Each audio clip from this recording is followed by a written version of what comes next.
Mamigay tayo ngayon ng gulay sa ating bagong kaibigan dito sa Borqueville. Paborito niya itong alugbati at nag-request pa siya ng dalhan siya ng sili na maanghang. At ayan, may bibigay tayo ng maraming kamatis at ng sitaw na napakaganda. Bigay natin sa kanya. Tara, malapit na po kami.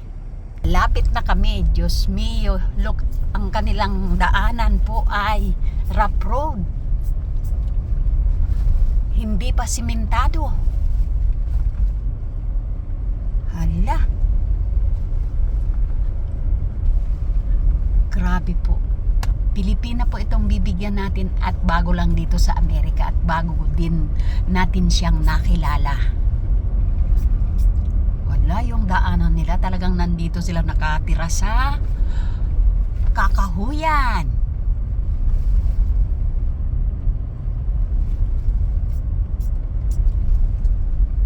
Tingnan nyo po, graba-graba pa. Tingnan nyo po at talagang ang kalsada papunta dito sa kanila ay rough road po. At In 600 feet, turn left. Nasa dulo na sila ng kagubatan. Dito po sila nakatira sa kagubatan. Andito na po kami sa bahay nila. Andito sila sa sulok nakatira. Andito na kami. Hindi ito mangangagat aso mo? Hindi yan. Nandito na po kami. Ayan siya, ibibigay na natin to. Ayan, bigay natin. Ayan, may baby siya.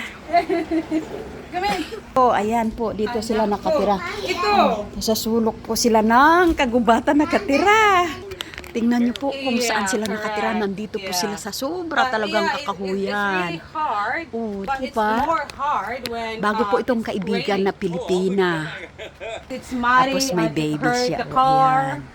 May garden din sila. Oh. So, but this is it. Ganun po. Andito sila sa dulong-dulo ng kakahuyan. Yeah, this is the country, you know. Country So, girl. maraming salamat po sa Country life. panonood. Nakarating tayo sa bagong Yeah. kaibigan ngayon. Bye-bye.